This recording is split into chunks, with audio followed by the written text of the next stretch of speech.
সবাইকে স্বাগত। আমাকে তোমরা কেউ কেউ হয়তো চেনো, কেউ কেউ চেনো না। ঠিক আছে, আমার নাম হচ্ছে জুয়েল। তো আমি তোমাদের আমাদের এই চ্যানেলেই তুমি আমার আরও সায়েন্সের ক্লাস দেখতে পাবে। হ্যাঁ, আজকে যে সায়েন্সেরই আর একটা ক্লাস নিয়ে এসেছি। বাট আমাদের যে রেলওয়ে যে এনটিপিসি এবং গ্রুপ ডি যে এক্সাম হয় আমরা জানি, সেই রেলওয়ের এনটিপিসি গ্রুপ ডির প্রিভিয়াস ইয়ারের আমরা কোশ্চেন আজকে আলোচনা করব, সায়েন্স গ্রুপটা। ঠিক আছে, আমরা জানি যে এনটিপিসি এবং রেলের যত পরীক্ষা হয় সায়েন্সের উপর প্রচুর কোশ্চেন পড়ে, সায়েন্সের উপর বেস করে। তো সায়েন্সটা একটু স্ট্রং করার চেষ্টা করব এবং যা যা প্রিভিয়াস ইয়ারের কোশ্চেনগুলো ফলো করব, সেখান থেকে যদি কোনো রকম সাজেশন পাই বা সায়েন্সের ওই বেসের ওপরে পেলে তোমাদের কনসেপ্টটা ক্লিয়ার করার চেষ্টা করব। চলো তাহলে শুরু করি। আচ্ছা, তাহলে দেখো, তোমরা আমাদের এখানে যে চ্যানেল আছে সেই চ্যানেলে সম্পূর্ণ ফ্রিতে একদম যেইভাবে পেইড কোর্স হয় সেই স্ট্রাকচার অনুযায়ী, হ্যাঁ, ডে বাই ডে, মনডে থেকে নিয়ে একদম স্যাটারডে পর্যন্ত প্রত্যেকটা দিন দেখো একদম সিস্টেমেটিক ওয়েতে প্রত্যেকটা সাবজেক্টের এবং প্রত্যেকটা টপিকের ওপরে সিস্টেমেটিক ক্লাসগুলি পাবে। শুধু একটাই কাজ করতে হবে, তোমরা হচ্ছে চ্যানেলটা সাবস্ক্রাইব করো, ফলো করো, হ্যাঁ, এবং লাইক করো যদি ভালো লাগে। আর এই যে হোয়াটসঅ্যাপ নাম্বার আছে, এই হোয়াটসঅ্যাপ নাম্বারে তোমরা চাইলে কিন্তু জয়েন হয়ে যেতে পারো সম্পূর্ণ ফ্রিতে, কোনো টাকা পয়সা কিন্তু লাগছে না। হ্যাঁ, এবং স্টাডি মেটেরিয়ালও মানে আমাদের সময় মতো তোমাদেরকে প্রোভাইড করা হয়। ঠিক আছে, চলো তাহলে কোশ্চেনে চলে যাই। আজকের ফার্স্ট কোশ্চেন যেটা আছে, একটু খেয়াল করে যদি তোমরা স্ক্রিনের দিকে তাকাও, স্ক্রিনে দেখতে পাবে যে যেই ধাতুগুলির মধ্যে অশুদ্ধতা হিসেবে ধাতব অক্সাইড থাকে সেইগুলির ক্ষেত্রে কোন ধাতু নিষ্কাশন পদ্ধতি ব্যবহার করা হয়। আমরা কি জানি যে আমরা লোহা বা তামা বা অ্যালুমিনিয়াম, মানে যেগুলো ধাতু, মেটাল, ঠিক আছে, মেটাল বলতে যার মধ্যে দিয়ে ফ্রি ইলেকট্রন থাকে, যে তড়িৎ এবং তাপমাত্রা বা তাপের সুপরিবাহী হয়, ঠিক আছে, সেগুলোকে আমরা ধাতু বলি, তাই তো। তাহলে ফ্রি ইলেকট্রন থাকছে, সেই ফ্রি ইলেকট্রনগুলো কোথায় থাকে না, ধাতু বা মেটালে। সেই মেটাল আমরা ভালো করেই জানি যে আমরা কিন্তু এই যে লোহা দেখছি বা এই ধরো অ্যালুমিনিয়াম বা তামা যাই দেখবো, যেটাই মেটাল, সেই মেটালগুলো কিন্তু আমরা ডাইরেক্টলি কিন্তু কোনো একটা জায়গা থেকে বা মাটি করে পাই না। আমরা কি পাই, তার আকরিক পাই, তাই তো। তার আকরিক পাই খনিজ হিসাবে। সেই আকরিকের ভেতরে বিভিন্ন অশুদ্ধতা থাকে। হ্যাঁ, যেমন ধরো যদি বলি আমরা কি, যেমন ধরো বক্সাইট, তাই তো। বক্সাইট একটা কি, বক্সাইট হচ্ছে একটা অ্যালুমিনিয়ামের আকরিক। তার মানে বক্সাইটকে আমরা কিন্তু ডাইরেক্টলি পাই, কিন্তু অ্যালুমিনিয়ামকে ডাইরেক্টলি পাই না, তার ভিতরে অনেক অশুদ্ধতা থাকে। সেই রকমই যখন ধাতুর ওই আকরিকগুলির মধ্যে বলছে ধাতব অক্সাইড হিসেবে, বা যে কোনো জায়গায় যখন ধাতুর সঙ্গে ধাতব অক্সাইড হিসেবে অশুদ্ধতা থাকে, সেটাকে আমরা কি, আমরা যদি চাই যে তামার মধ্যে ধরো ধাতব অক্সাইড আছে, তাহলে তাকে যদি আলাদা করতে চাই, সেই আলাদা করতে গেলে, সরি এক মিনিট, তাহলে দেখো, তাহলে ধাতু নিষ্কাশন, সেই ধাতব অক্সাইডগুলোকে আমাদেরকে আলাদা করতে হবে, তবে আমরা যে প্রধান ধাতুটা, মানে ধরো তামা হোক বা অ্যালুমিনিয়াম হোক বা লোহা হোক, সেটা পাবো। তাহলে তার মধ্যে কোন পদ্ধতিতে আমরা করব, এবার দেখো যে পদ্ধতিগুলো এখানে দেওয়া আছে, ম্যাগনেটিক সেপারেশন, মানে আমরা জানি ম্যাগনেট মানে হচ্ছে চুম্বক, তাই তো। তাহলে চুম্বক আকর্ষণের মাধ্যমে সেপারেশন করা। হাইড্রোমেটালার্জি মানে কি, মানে মেটালার্জি মানে হচ্ছে যেই বিদ্যাতে মেটাল বা ধাতুর বিভিন্ন ইউজ এবং বিভিন্ন নিষ্কাশন পদ্ধতি এবং তাই সেই ধাতুর বিভিন্ন যে R&D ডিপার্টমেন্ট, মানে রিসার্চ আর ডেভেলপমেন্ট, সেটা কিন্তু ওই মেটালার্জি ডিপার্টমেন্টে হয়, ঠিক আছে।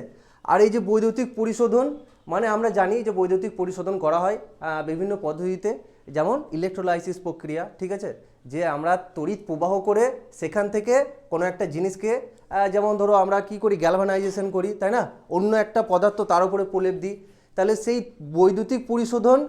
নাকি আর একটা আছে, সেটা হচ্ছে পোলিং, ঠিক আছে। পোলিং মানে কি, পোলিং মানে হচ্ছে আমরা জানি যে কোনো একটা মেটালের ক্ষেত্রে বিশেষ করে বা ধাতব অক্সাইডগুলি যখন একদম আমরা পরমাণু লেভেলে চলে যাই, তার পোলারিটি তৈরি হয়, তাই তো। পোলারিটি বলে একটা কেমিস্ট্রিতে ধারণা আছে। পোলারিটির আমরা বাস্তব উদাহরণও বিভিন্ন দ্রবণের ক্ষেত্রে দেখতে পাই, সেটা যদিও পরের বিষয়, জটিল বিষয়। তাহলে দেখো পোলারিটি কিন্তু সৃষ্টি হয়, ঠিক আছে, ধাতব অক্সাইডের হচ্ছে পোলারিটি সৃষ্টি হয়। এবার পোলারিটি সৃষ্টি হওয়া মানে কি, পোলারিটি মানে এক ধরনের বলতে পারবো মানে এক ঘরে করা।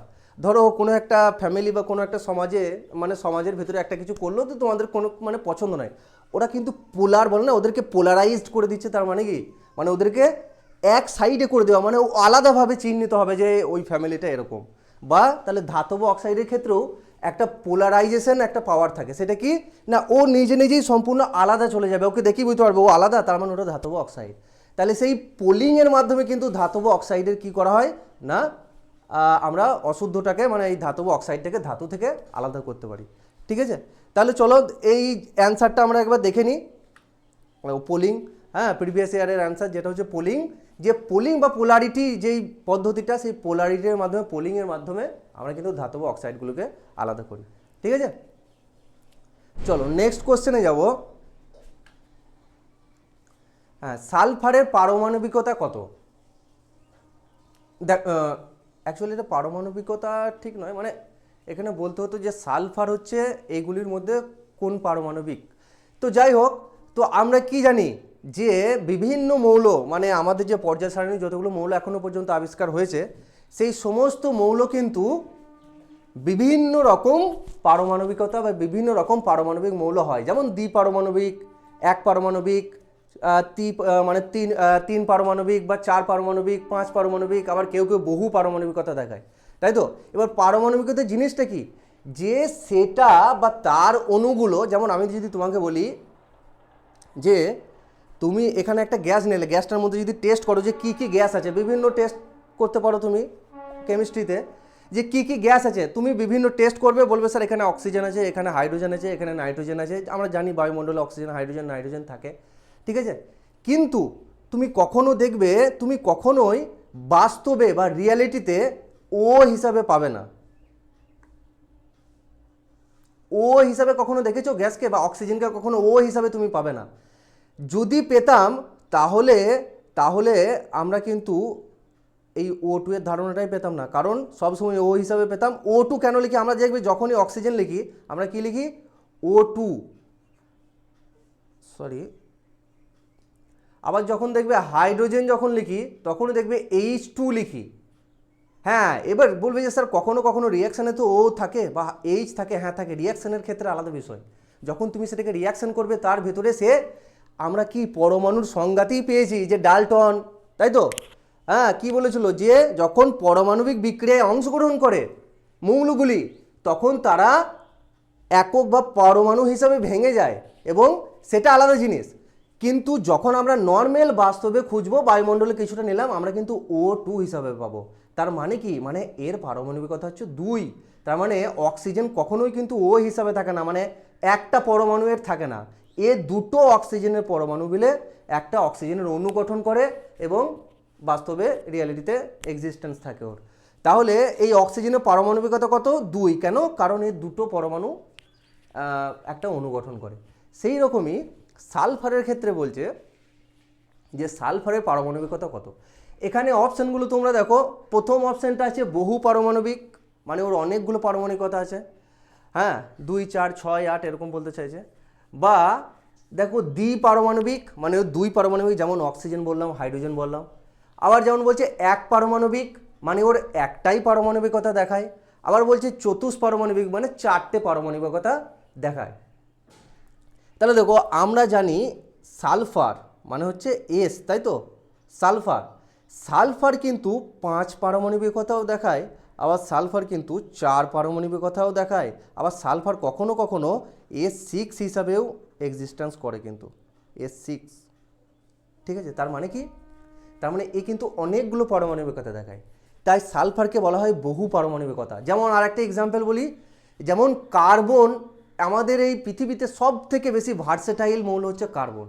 কার্বনের অস্তিত্ব, কার্বন বিভিন্ন পারমাণবিকতা দেখায় এবং বিভিন্ন মৌলের সাথে যুক্ত হতে পারে বলে আমাদের পৃথিবীতে কিন্তু এক্সিস্টেন্স এসেছে। আমাদের শরীরেরও প্রায় বেশিরভাগটাই হচ্ছে কার্বন দিয়ে গঠিত, ঠিক আছে। সো সেরকম কিন্তু কার্বনও কিন্তু বহু পারমাণবিকতা দেখায়। ওকে, বেশ, চলো নেক্সট কোশ্চেন। আচ্ছা, অ্যান্সারটা দেখিলি একবার, যে অ্যান্সারটা কি আছে দেখো, বহু পারমাণবিকতা, ঠিক আছে। সালফার কিন্তু কি দেখায়, তাহলে সালফারের অনেকগুলি পারমাণবিকতা থাকে, ঠিক আছে। চলো নেক্সট কোশ্চেনে যাব। যখন সরণ প্রযুক্ত বলের সঙ্গে লম্বভাবে হয় তখন বলটির দ্বারা সম্পাদিত কার্য কেমন হবে? দেখো আমরা আগের ক্লাসে, আমি যখন আগে ক্লাস করিয়েছিলাম, বলের ক্লাস করিয়েছিলাম, সরণের ক্লাস করিয়েছিলাম, আমি কি বলেছিলাম যে কোনো বস্তুর বল মানে আমরা সেটা কোথা থেকে পেয়েছিলাম, নিউটনের গতিসূত্র থেকে আমরা বলের ধারণা পাই, তাই তো? ওর তিনটে গতিসূত্র থেকে তিন রকমের জিনিস পাই। একটাতে বলের ধারণা, একটা বলের পরিমাপ করতে পারি আমরা, একটা ভরবেগের ধারণা পাই আমরা, একটা জাড্যের সূত্র পাই আমরা, তাই তো? বিভিন্ন জিনিস আমরা নিউটনের গতিসূত্র থেকে আমরা পেয়েছি। তাহলে সেই সেই যে বল বলেছিলাম আমরা, বল সমান কি বলেছিলাম, যে এফ, তাই তো? এফকে যদি আমরা বল দিয়ে নির্ণয় করি, ইংরেজি এফকে যদি আমরা বলের হিসাবে আমরা যদি সিম্বল করি, তাহলে আমরা কি জানি, যে নিউটন আমাদেরকে বলেছে যে এফ সমান হচ্ছে এম ইন্টু এ, যেখানে এমটা কি, এমটা হলো যেই বস্তুটার ওপরে আমরা বল নির্ণয় করছি তার ভর, তাই তো? তার ভর। আর এটা কি, এটা হচ্ছে ত্বরণ, তাই তো? ত্বরণ, ওকে, ত্বরণ, ওকে। তাহলে আমরা বল সমান কি পাচ্ছি, ভর ইন্টু ত্বরণ। কারণ আমরা প্রথম গতিসূত্র, দ্বিতীয় গতিসূত্র, তৃতীয় গতিসূত্র পড়েছিলাম। সেখানে আমি কি বলেছিলাম, কোনো বস্তুর উপর প্রযুক্ত বল বা প্রযুক্ত বলের পরিমাণ ওই বস্তুটির ওপর ওই বস্তুটির ভর এবং তার গতিবেগ পরিবর্তনের হারের গুণফলকে তার কি বলা হয়, ওই প্রযুক্ত বলের পরিমাণ। বুঝতে পেরেছো? আমরা প্রথম গতিসূত্র বলেছিলাম, তাই তো? তাহলে আমরা যদি এখানে কি বলছে, যে কোনো একটা বস্তুর সরণ, এবার সরণটা কি, দেখো ত্বরণ মানে আমরা সরণকে আমরা কি দিয়ে ডিনোট করি, দেখো সরণ আমরা বলি এস, এস ফর সরণ বলা হয়, ঠিক আছে? এবার আমরা এস বলি, এস মানে কি, এস হলো বা সরণ হলো যে কতটা পরিমাণ আমরা ডিস্টেন্স বা ডিসপ্লেসমেন্ট, ঠিক আছে? সেই ডিসপ্লেসমেন্ট কতটা আমাদের ঘটছে, ঠিক আছে? তাহলে সেইটাকে আমরা কি বলি, যে সরণ। হ্যাঁ, যেমন ত্বরণ বা এখনই বললাম, সমান আমরা কি জানি, সমান আমরা জানি যে বেগ পরিবর্তনের হার, মানে যদি একটা ফাইনাল কোনো একটা বস্তুর বেগ যদি ক্যাপিটাল ভি হয়, আর একটা যদি কোনো একটা বস্তুর ধরো শুরুর মানে বেগ বা গতিবেগ সেটা যদি ইউ হয়, তাহলে আমরা ত্বরণ কোণ সমান কি জানি, যে V minus you by T, মানে বেগ পরিবর্তনের হার। একটা বেগ পরিবর্তন হচ্ছে, একটা ফাইনাল হয়েছে, একটা ধরো শুরুতে ছিল, ঠিক আছে? মানে শুরুতে নিশ্চয়ই কম থাকবে, কারণ শুরু কি হবে, তোমার 0 থেকে শুরু হবে, আর যেটা ফাইনাল হবে, ঠিক আছে, সেই ফাইনালটা হাইয়েস্ট হবে, একটা হাইয়েস্ট পয়েন্ট তুমি পাবে 40 কিলোমিটার পার আওয়ার বা যাই হোক। তাহলে এদের যে বেগ পরিবর্তনের হার, সেটাই হচ্ছে ত্বরণ। ত্বরণ মানেই হচ্ছে, ত্বরণের সংজ্ঞাই হচ্ছে সেটা। এখান থেকে আমরা বলতে পারি যে বেগ পরিবর্তনের হারকেই বলা হয় ত্বরণ। এখান থেকে আমরা তার ইউনিটও বার করতে পারি। আমি আগের ক্লাসে দেখিয়েছিলাম কীভাবে যে কোনো একটা জিনিস থেকে তার সংজ্ঞা, তার ইউনিট সমস্ত কিছু বার করা যায়, তাই তো? তাহলে এটা যদি হয় ত্বরণ, তাহলে দেখো এখানে বলছে আর একটা জিনিস এখানে আছে, সেটা হচ্ছে বল সরণ হলো, তার সাথে সাথে কার্য। আমরা কার্য কখন বলি, কার্য বা কাজ করা কখন বলবো, বলছে সময়ের সাপেক্ষে কোনো বস্তুর যখন অবস্থানের পরিবর্তন ঘটবে, ঠিক আছে, কোনো বল প্রয়োগের ফলে, বাহ্যিক বল প্রয়োগের ফলে, তখন সেটা হয়ে যাবে তার কার্য, ঠিক আছে? তাহলে এবার দেখো, আমি একটা এই বস্তুটাকে ধরো এইভাবে বল প্রয়োগ করছি, ধরো 5 নিউটন বল দিলাম, ঠিক আছে? বলে স্যার এটা তাহলে 5 নিউটন বল, তাহলে আমাদের সংজ্ঞা অনুযায়ী কার্যর যে এটা কত পরিমাণ কার্য হলো, এর কার্য 0 হলো। কেন? তুমি বল প্রয়োগ করলে ধরো কোনো একটা বস্তুর সঙ্গে যদি তুমি 0 গুণ করো, 0-র সাথে তুমি গুণ করছো ধরো 5, কত অ্যান্সার হবে? আমরা জানি মাল্টিপ্লিকেশন সব 0 হবে। 10-এর সঙ্গে 0 গুণ করো, তাও কিন্তু 0 হবে। এবার আমরা কার্য আমি কি বললাম, বল এবং তার কতটা দূরত্ব অতিক্রম করছে, ডিসপ্লেসমেন্ট কতটা হচ্ছে, সেইটা তখন হবে তোমার। তাহলে এর ক্ষেত্রে কতটাই এর অবস্থার পরিবর্তন কতটা হচ্ছে, স্যার 0, কারণ এখানে ছিল এখানেই থেকে গিয়েছে। তার মানে কি, একটা 0 আর ধরো 5 নিউটন বল, তাহলে অটোমেটিক্যালি এর কিন্তু কি কার্যটা 0 হয়ে যাবে। কেন? কারণ একটা 0 হওয়া মানে জানি আমরা অটোমেটিক যতই বল প্রয়োগ করি পরিবর্তন হচ্ছে না স্থানে, তার মানে সেটা কিন্তু 0 হয়ে যাবে। সেই রকম বলছে প্রযুক্ত বলের অভিমুখটা যদি লম্বভাবে হয়, ঠিক আছে, সরণটা মানে সরণ মানে কি, সরণ মানে আমি বললাম যে ডিসপ্লেসমেন্ট মানে স্থান পরিবর্তন, সেটার সরণ ঘটছে ধরো এই দিকে ঘটছে মানে উপর দিকে, আর আমি বল প্রয়োগ করছি নিচের দিকে মানে লম্বভাবে, একে অপরের লম্ব মানে লম্বভাবে হচ্ছে। তাহলে কি এইদিকে বল যতই প্রয়োগ করুক ও নিচে দিয়ে বল প্রয়োগ করছে, তাই তো? তার ফলে কি হবে, এর কিন্তু কোনো কার্য সম্পন্নই হবে না, সে যেখানে ছিল সেখানেই থেকে যাবে, তাই তো? তাহলে এর যে কার্য, সেই কার্যটা কি হবে আমরা জানি স্যার, সেই কার্যটা হবে শূন্য, কারণ এর স্থান পরিবর্তন নাই, মানে যতই বল প্রয়োগ করি তার কার্য কিন্তু হবে শূন্য। চলো অ্যান্সারটা দেখে নেবো, দেখো তো অ্যান্সার দিয়েছি কিন্তু শূন্য, ঠিক আছে। চলো নেক্সট কোশ্চেন যাবো। দেখো একটি দুর্বল শক্তি, আমরা জানি আমাদের পৃথিবীতে বা ইউনিভার্সে বিভিন্ন ধরনের শক্তির এক্সিস্টেন্স আছে, যেমন যেমন ইলেকট্রোম্যাগনেটিক ফোর্স, শুধু ম্যাগনেটিক ফোর্স, ঠিক আছে। তারপরে যেমন যেমন ধরো এই যে এখানে আছে মহাকর্ষীয় ফোর্স, ঠিক আছে, গতিশক্তি, স্থিতিশক্তি, ঠিক আছে, পোটেনশিয়াল এনার্জি, স্থিতিশক্তি, ঠিক আছে। তো বিভিন্ন ধরনের কিন্তু এনার্জি আমরা এক্সিস্টেন্স এই ইউনিভার্সে করে। এখানে যে অপশনগুলো আছে তার মধ্যে থেকে একটি দুর্বল শক্তি, ভর কোনো শক্তি নয়, ঠিক আছে, ভর কোনো শক্তি নয়, তো এটা প্রথমেই বাদ চলে গেল, ঠিক আছে। হ্যাঁ, গতি কিন্তু এক ধরনের শক্তি, গতি বল, কাইনেটিক এনার্জি, ঠিক আছে, বা কাইনেটিক ফোর্স, সেটা কিন্তু এক ধরনের শক্তি। এবার বলছে দুর্বল শক্তি, এখানের মধ্যে দুর্বল কোনটা, খুবই দুর্বল, যার ক্ষমতাটা খুবই দুর্বল। গতিশক্তি, শর্ট রেঞ্জ ফোর্স, ঠিক আছে, হ্যাঁ, শর্ট রেঞ্জ ফোর্স নাকি মহাকর্ষী বল, এই তিনটে অপশান পড়ে আছে। দেখো সব থেকে কিন্তু এখানের মধ্যে দুর্বল শক্তি হচ্ছে মহাকর্ষীয় শক্তি, ঠিক আছে, মহাকর্ষীয় শক্তি হচ্ছে সব থেকে দুর্বল, কারণ গতিশক্তি প্রচণ্ড শক্তিশালী একটা মানে শক্তির উদাহরণ, ঠিক আছে, গতিশক্তি, স্থিতিশক্তিও শক্তিশালী উদাহরণ, এবং শর্ট রেঞ্জ ফোর্সও কিন্তু প্রচণ্ড শক্তিশালী, শর্ট রেঞ্জ ফোর্স বলেই শক্তি, ঠিক আছে, প্রচণ্ড জোরে একে অপরকে আকর্ষণ করে।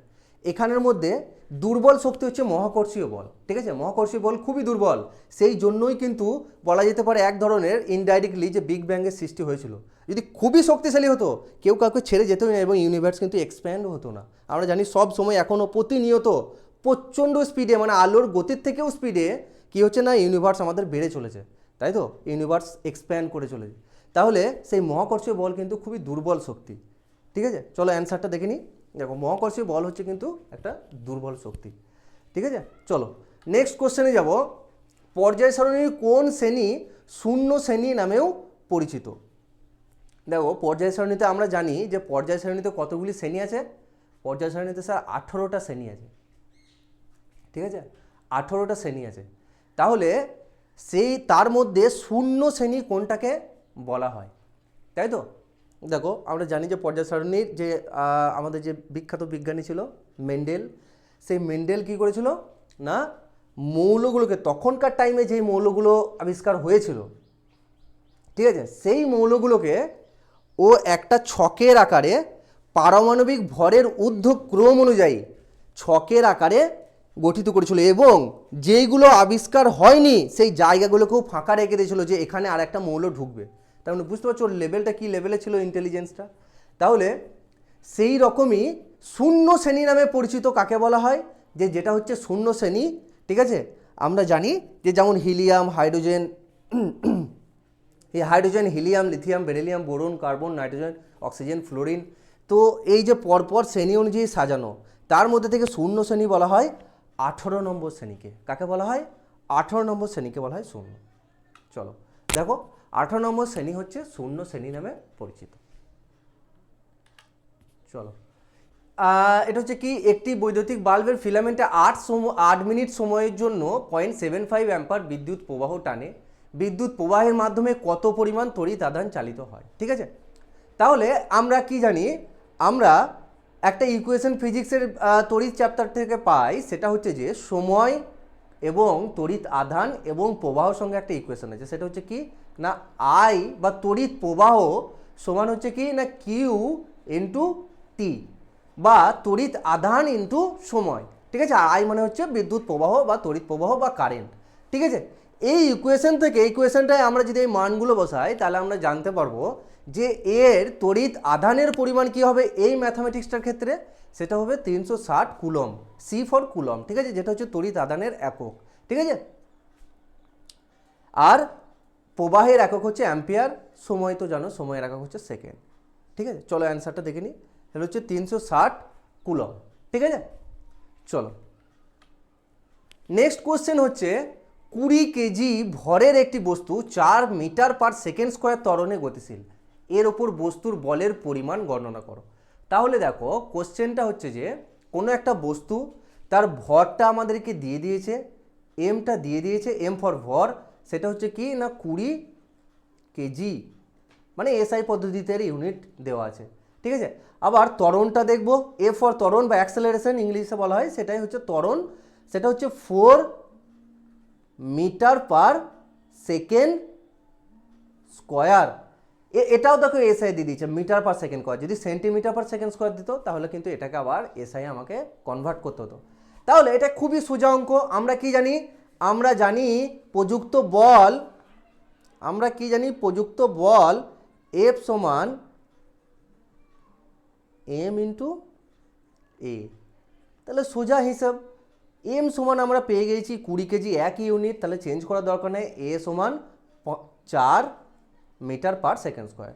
তাহলে সেটা কত হয়ে যাবে 80, কি না আমাদেরকে কি চেয়েছে বল, তাহলে এটা হয়ে গেল এসআই, তাহলে এসআই কি না নিউটন, তাহলে কি হয়ে গেল 80 নিউটন। তাহলে এখানের মধ্যে দেখতে পাচ্ছ অপশন নাম্বার এটা হচ্ছে সঠিক অ্যান্সার। চলো দেখে নিই, তাহলে হচ্ছে অপশন নাম্বার এ হচ্ছে সঠিক অ্যান্সার। ঠিক আছে, তাহলে অ্যান্সার হয়ে গেল কি না 80 নিউটন। ঠিক আছে, চলো নেক্সট কোশ্চেনে যাব। বলছে আলট্রা ফিল্টারেশন যার সঙ্গে সম্পর্কিত সেটি হলো। ফিল্টারেশন মানে কি জানি আমরা, ফিল্টারেশন মানে হলো যে কোনো একটা জিনিসকে কি করা, ছাঁকা, তাই তো, যদি পাতি বাংলায় বলি সেটা হচ্ছে কি কোনো একটা জিনিসকে শুদ্ধ করে ছাঁকা এক ধরনের। ঠিক আছে, তাহলে ফিল্টার করা বা ফিল্টার, সেটার আবার একটু আপগ্রেডেড বা মডিফাইড ভার্সন কি আলট্রা ফিল্টারেশন, মানে ব্যাপক ফিল্টার আর কি। ঠিক আছে, একবারে পিওরিট বা অ্যাকোয়াগার্ডের মতো। তাহলে এই যে আলট্রা ফিল্টারেশন সেটি কার সঙ্গে সম্পর্কিত, দেখো পরিপাকতন্ত্রতে আলট্রা ফিল্টারেশন হয় না, এটা খুবই সোজা কোশ্চেন একটা। শ্বসন, ঠিক আছে, শ্বসন মানে কি, শ্বসন মানে হলো আমরা জানি আমাদের প্রতিটা কোষের শ্বসন ঘটে, মানে অক্সিজেনের উপস্থিতি হয়ে জারণ বিজারণ বিক্রিয়া ঘটে এবং তার ফলে কার্বন ডাইঅক্সাইড তৈরি হয় এবং শক্তি তৈরি হয়, সেই শক্তিটাই আমরা দেহে কাজে লাগে, আমরা হাঁটা চলা কাজ কথা বলা সব কিছু করতে পারি। তাহলে তার মধ্যে কিন্তু কোনো আলট্রা ফিল্টারেশন থাকে না। সংবহনে কিছুটা হলেও ফিল্টারেশন থাকে, বাট আলট্রা ফিল্টারেশন কিন্তু এই অপশানগুলোর মধ্যে সব থেকে যেটা সুটেবল সেটা হচ্ছে রেচন। কারণ আমরা রেচন মানে কি জানি, রেচন মানেই হচ্ছে ফিল্টারেশন বা আলট্রা ফিল্টারেশন। কেন না আমাদের যে রেচন অঙ্গ আছে, প্রধান রেচন অঙ্গ, সেটা হচ্ছে কি দুটো কিডনি, সেই কিডনি কি করে রক্তকে ছাঁকে, ছাঁকা মানেই ফিল্টারেশন।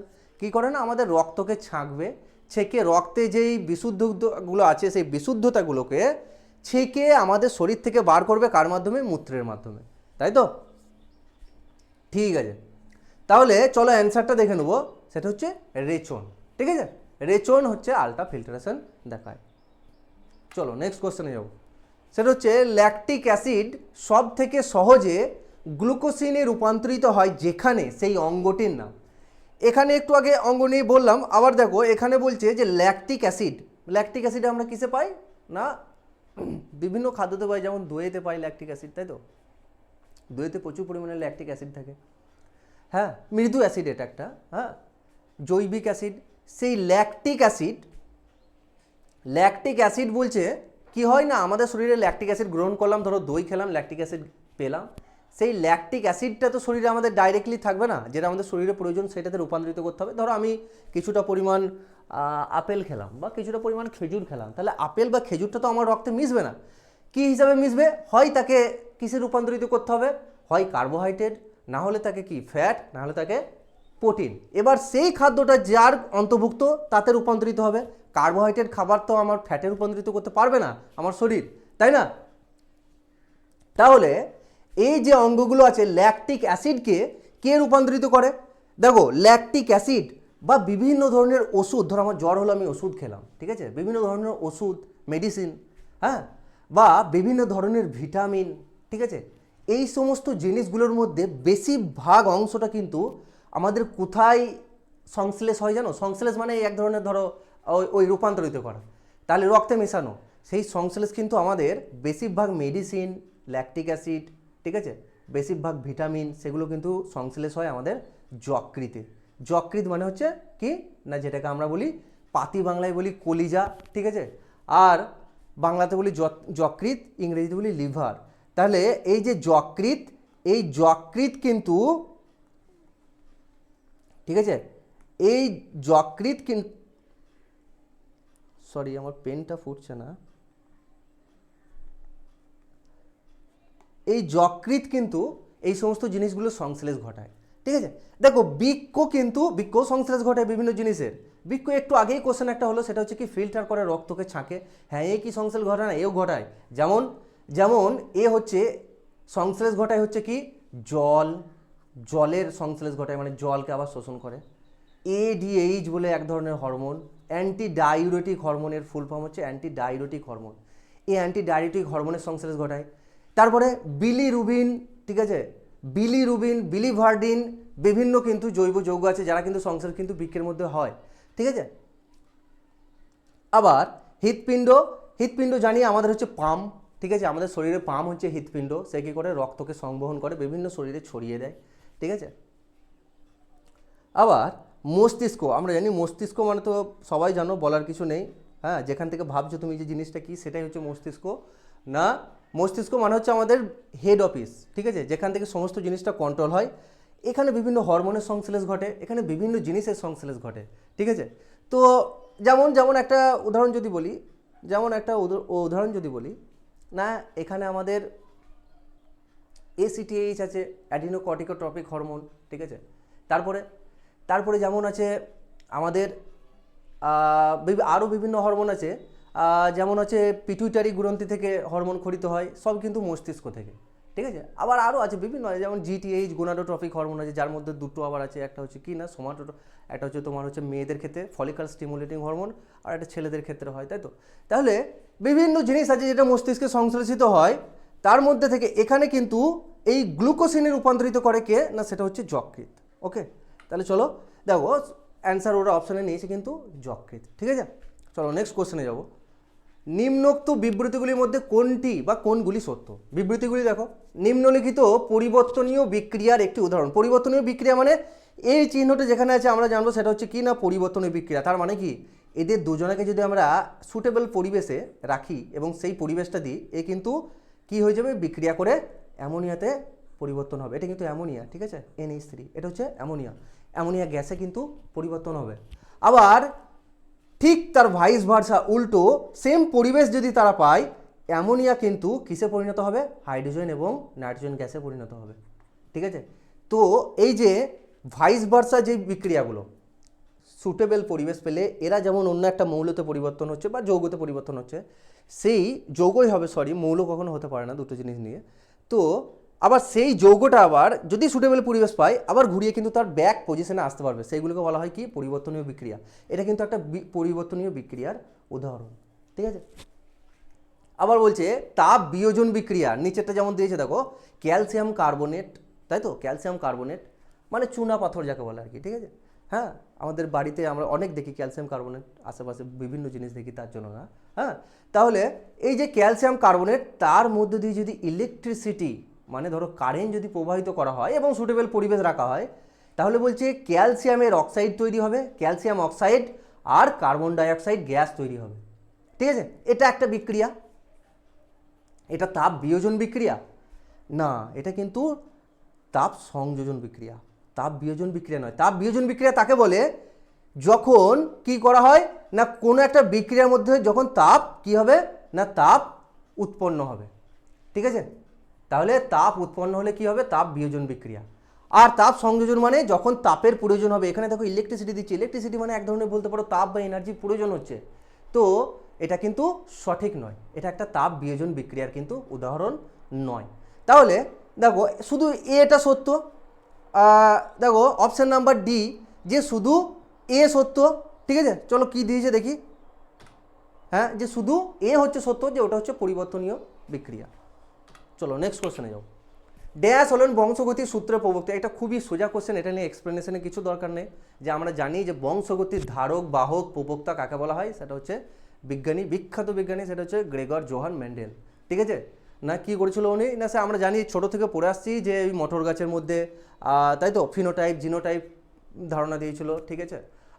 বিভিন্ন যে বংশগতির আমাদের যে বিভিন্ন জিনগুলো বা ফিনোটাইপ জিনোটাইপ যে আমাদের বংশগতির মাধ্যমে আমার থেকে আমার ছেলে, তার ছেলে থেকে তার ছেলের মাধ্যমে প্রবাহিত হবে, সেটা দেখিয়েছিলেন। হ্যাঁ, যে সবুজ মটর আর তোমার হলুদ মটর, এদের মধ্যে যেই ক্রসিং ঘটিয়ে মানে ক্রস ব্রিডিং করে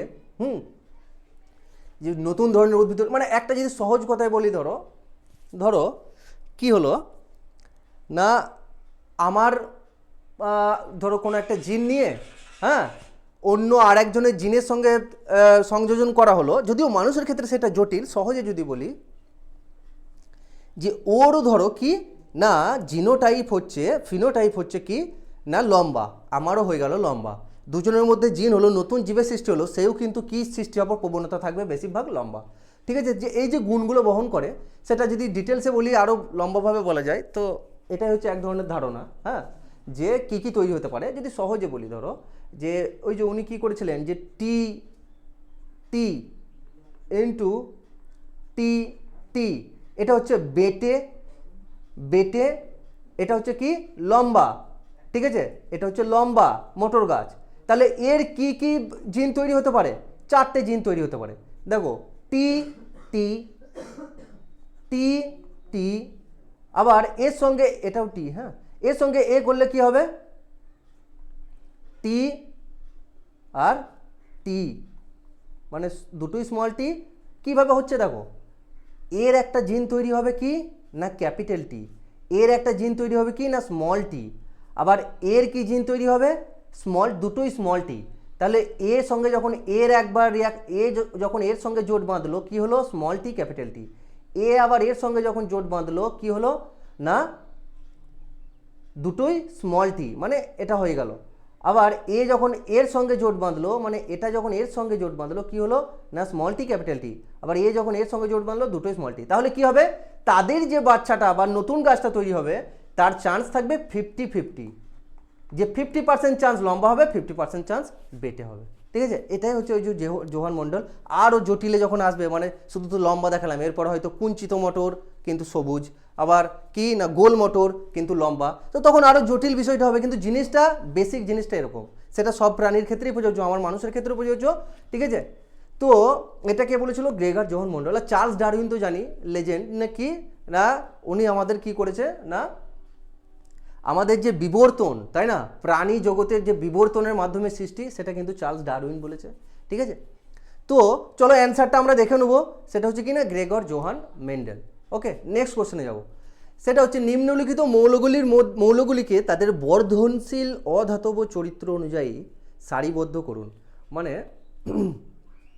এখানে দেখো যতগুলো মৌল আছে কিন্তু কেউ কিন্তু ধাতু নয়, ঠিক আছে, প্রত্যেকটা হচ্ছে অধাতু, ঠিক আছে। যেমন Li মানে লিথিয়াম, ও মানে অক্সিজেন, সি মানে কার্বন, বি মানে বেরিলিয়াম, এফ মানে ফ্লোরিন।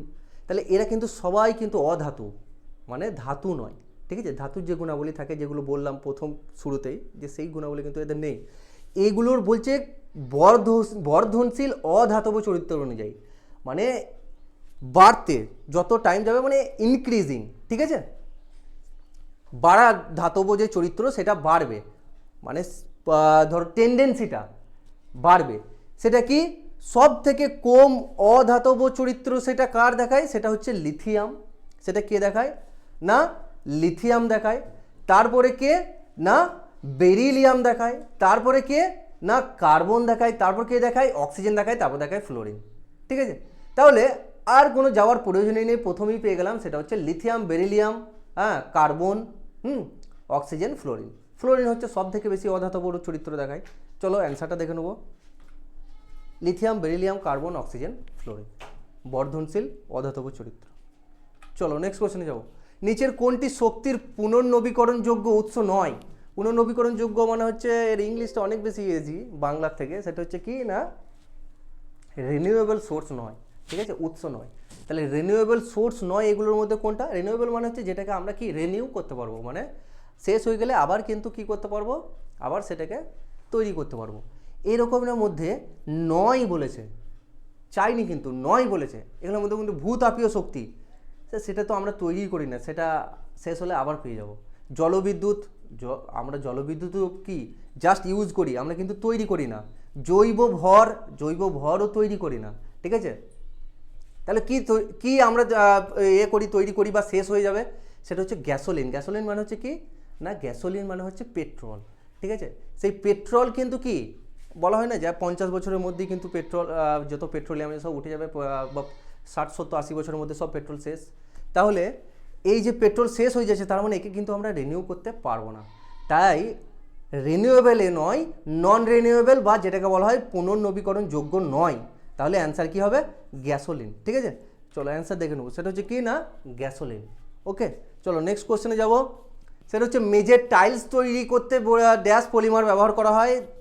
তাহলে দেখো, আমরা পলিমার মানে কি জানি, যে একটা হচ্ছে একটা হেভি কেমিক্যাল চেইন বা হেভি কেমিক্যাল মৌল যারা বা যৌগ, যারা কি করে, যারা একে অপরের সঙ্গে জালের ন্যায়, মানে জালের বিন্যাস তৈরি করে, মানে একে অপরের হাত ধরে ধরে ধরে ধরে একটা পুরো দল তৈরি করবে, ঠিক আছে।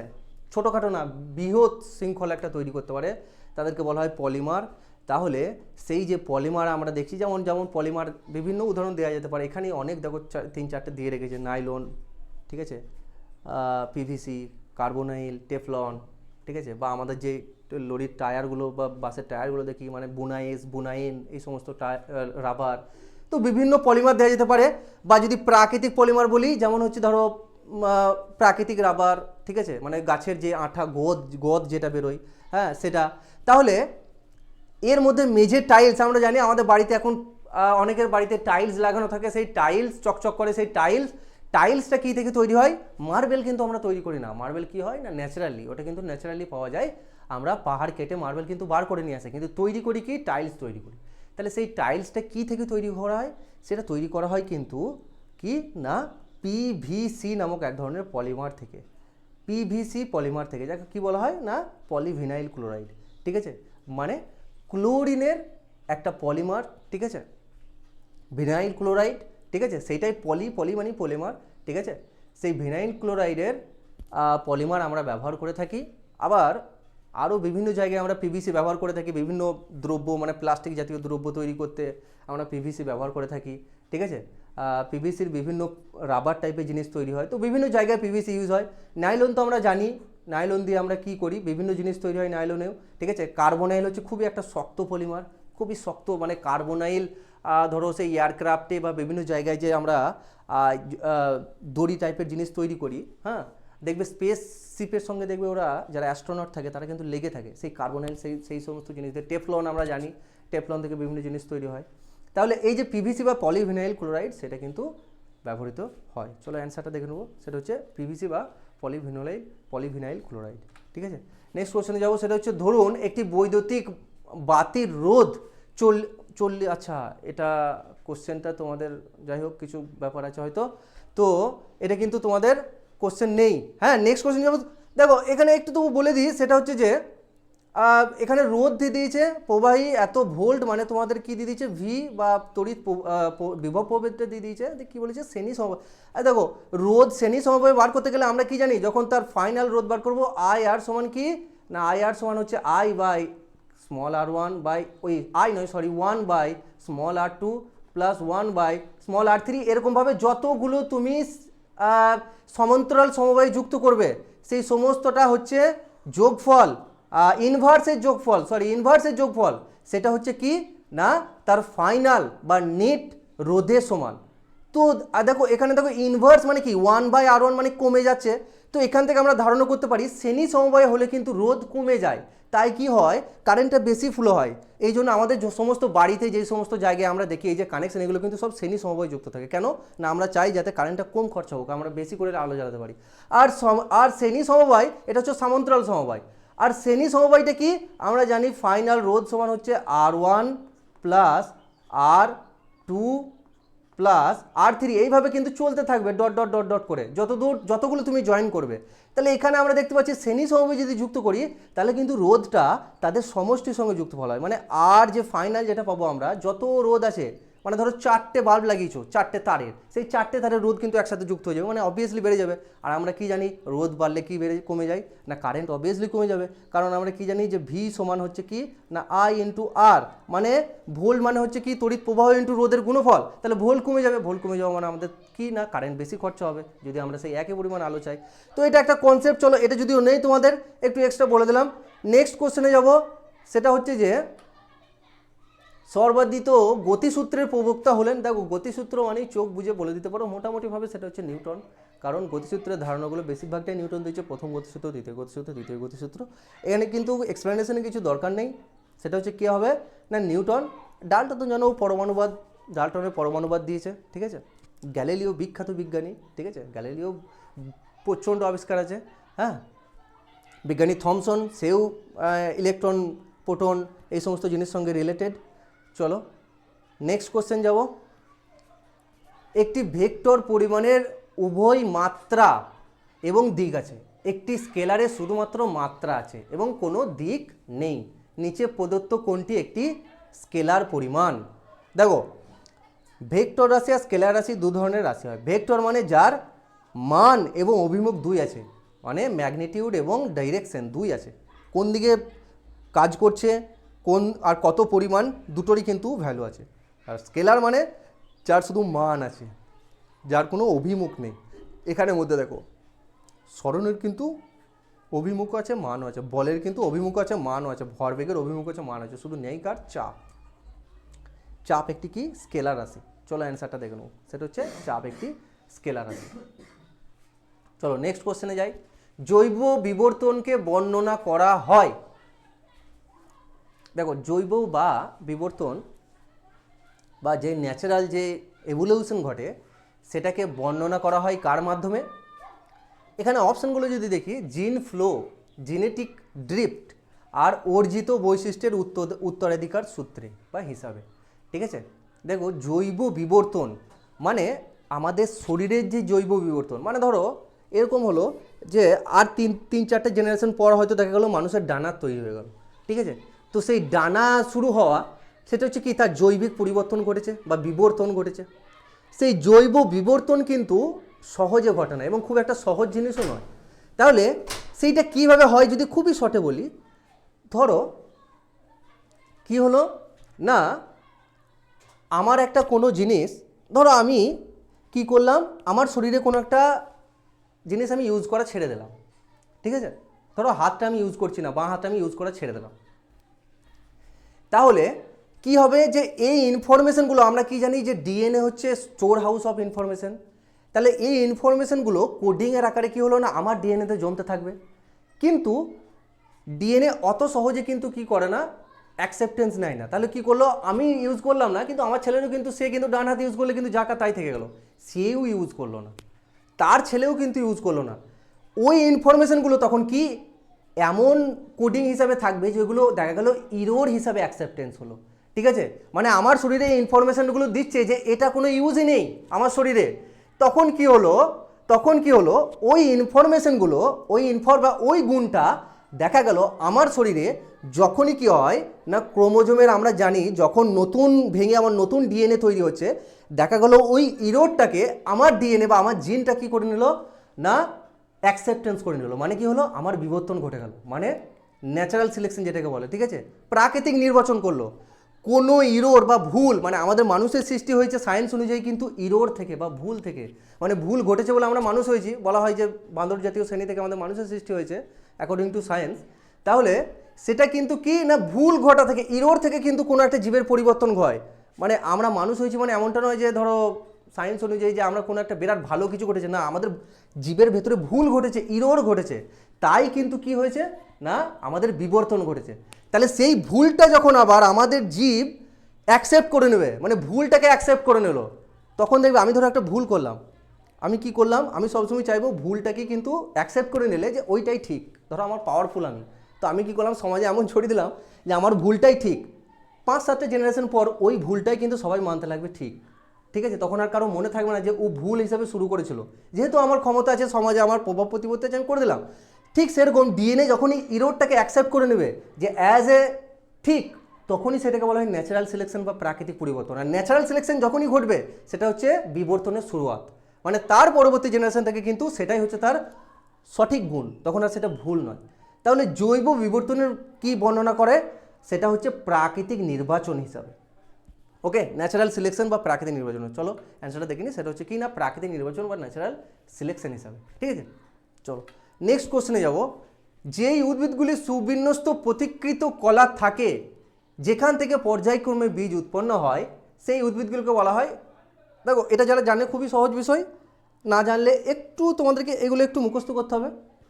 হ্যাঁ, যে দেখো টেরিডোফাইট কাকে বলা হয়? টেরিডোফাইট মানে হচ্ছে যে এর সংজ্ঞাটাই হচ্ছে কি না, যারা লুকিয়ে রাখে তাদের সেক্সুয়াল অর্গানগুলো, বা যার মাধ্যমে, মানে বীজ কি, বীজ তো হচ্ছে সেক্সুয়াল ধরো একটা জিনিস, যার মাধ্যমে সে তার বংশ বিস্তার করবে। তাহলে যে তার সেক্সুয়াল জিনিসগুলোকে লুকিয়ে রাখে, ঠিক আছে, তাকে বলা হয় কিন্তু কি টেরিডোফাইট উদ্ভিদ। ঠিক আছে, যেমন স্যার যেমন এক্সাম্পল হবে। চলো তাহলে আজকের ক্লাস এই পর্যন্তই থাক, পরবর্তী ক্লাস নিয়ে আসবো। হ্যাঁ, তোমরা যত বেশি সাবস্ক্রাইব এবং ভিউ এবং শেয়ার করবে, ভিউ যত বেশি আসবে, যদি ভালো রেসপন্স পাই তাহলে আরও বেশি ডিটেলসে আমরা বোঝাবো, যাতে কোনো রকম সায়েন্সের প্রবলেম না হয়। হ্যাঁ, আর যদি সেরকম না হয় তাহলে আমাদেরকেও বাধ্য হয়ে দেবো তাড়াতাড়ি শুধু প্রিভিয়াস ইয়ার কোশ্চেন করে অ্যান্সার দেখিয়ে চলে যেতে হবে। তো সাথে থাকো, চ্যানেলটা সাবস্ক্রাইব করো। আসছে ফান যেটা দেখলাম সে কিন্তু টেরিডোফাইট উদ্ভিদ। আবার ক্রিপ্টোগামিও কিন্তু এক্সাম্পল ফান দেওয়া যায়, কারণ কি ক্রিপ্টোগামি তাকে বলা হয় যারা ফুল ফল বা বীজ তৈরি করে না। ঠিক আছে, হ্যাঁ এটা কি হবে তাহলে, যারা কি থাকে পথিকৃত কলা থাকে, সেটা হচ্ছে কি যে সেটা হচ্ছে ফ্যানেরোগ্যামস। ঠিক আছে, বা ফ্যানেরোগ্যামস। ওকে, তাদেরকে কি বলা হয়, তাদেরকে যে উদ্ভিদগুলো পর্যায়ক্রমে বীজ উৎপন্ন হয় তাদেরকে কি বলা হয় না ফ্যানেরোগ্যামস। ওকে, তাহলে ফ্যানেরোগ্যামস হলো ওই ধরনের উদ্ভিদ। চলো নেক্সট কোশ্চেনে যাবো। নিম্নলিখিত রোধকগুলির মধ্যে কোনটি তাপ সংবেদনশীল রোধক বা হিট সেন্সিটিভ রেজিস্টার হিসেবে পরিচিত? দেখো সহজে বলে দিই, সেটা হচ্ছে থার্মিস্টার। ঠিক আছে, বা হিট সেন্সিটিভ, মানে হিট পেলেই সে কিন্তু সেন্সিটিভ হয়ে যাবে, সে বোঝাবে যে হ্যাঁ হিট আছে এখানে। ক্যাপাসিটার তো নয়, আমরা জানি ক্যাপাসিটার কি, ক্যাপাসিটার হচ্ছে ওই যে ফ্যানে মোটা একটা ব্যাটারির মতো জিনিস থাকে, সেটাকে কি বলা হয় ক্যাপাসিটার। ঠিক আছে, ডাইপোল তো নয়। ট্রানজিস্টার জানি আমরা, রেডিওতে টিভিতে বিভিন্ন জায়গায় আগেকার দিনে ট্রানজিস্টার থাকতো। হ্যাঁ, সেটা হচ্ছে ট্রানজিস্টার। চলো দেখো সেটা হচ্ছে থার্মিস্টার। নেক্সট কোশ্চেন যাব। 25 নিউটন একটি বল একটি বস্তুর উপর ক্রিয়াশীল, বলের দিকে বস্তুটি 5 মিটার সরণ ঘটে, বলের দ্বারা কৃতকার্য। সোজা বিষয়, কারণ কার্য আমরা কি সমান কি জানি, আমরা ডাব্লু সমান কার্য সমান কি জানি, বল ইন্টু তার সরণ, বল ইন্টু সরণ। তাহলে বল ইন্টু সরণ, তাহলে আমরা ইজিলি পেয়ে যাব কি না 25 ইন্টু 5, তাহলে কি পেয়ে যাব 125। কি এবার কার্যের একক আমরা কি পাই, কার্যের একক আমরা পাই জুল। ঠিক আছে, কার্যের একক হচ্ছে কি জুল। পিএ মানে পাস্কেল, পাস্কেল তো নয়। ঠিক আছে, তো নিউটন তো অবশ্যই নয়। তাহলে দেখো এটা হচ্ছে 125 জুল। কার্বন ডাই অক্সাইডের 1 মোলে থাকে, দেখো কার্বন ডাই অক্সাইডের 1 মোলে থাকে। 1 মোল কাকে বলে, 1 মোল হলো বস্তুটির ওই পরিমাণ যার ভিতরে 6.023 × 10⁻23 পরিমাণ অণু কিন্তু বর্তমান থাকে, যেটাকে বলা হয় অ্যাভোগাড্রো সংখ্যা। বিজ্ঞানী অ্যাভোগাড্রো এটা আবিষ্কার করেছিল, তাই তার নাম অনুসারে বলা হয় এটা বিজ্ঞানী অ্যাভোগাড্রো সংখ্যা। সেই অ্যাভোগাড্রো সংখ্যা পরিমাণ জিনিস কিন্তু যার মধ্যে বর্তমান থাকবে সেটাকে বলা হয় 1 মোল। তাহলে এখানে থেকে অপশান থেকে আমরা কি দেখতে পাচ্ছি, 6.023 × 10⁻23 পরিমাণ অণু প্রথম অপশানটাই থাকছে। তাহলে এটা হচ্ছে সঠিক অ্যান্সার। চলো অ্যান্সারটা দেখে নেবো, সেটা হচ্ছে এ, অপশান এ হচ্ছে সঠিক অ্যান্সার। চলো নেক্সট কোশ্চেনে চলে যাব। ড্যাশতে জারণ এবং বিজারণ একসাথে ঘটে। দেখো জারণ বিজারণ বিক্রিয়া বলা হয়, যাকে ইংরেজিতে বলা হয় রেডক্স বিক্রিয়া বা রেডক্স রিয়াকশন। ঠিক আছে, তারই বাংলায় নাম হচ্ছে জারণ বিজারণ বিক্রিয়া। তো এটা কিছু বলার কিছু নেই, এটা জাস্ট ইংলিশে ট্রান্সলেট করে দিয়েছে যে সেটা হচ্ছে কি না রেডক্স বিক্রিয়া বা জারণ বিজারণ বিক্রিয়া।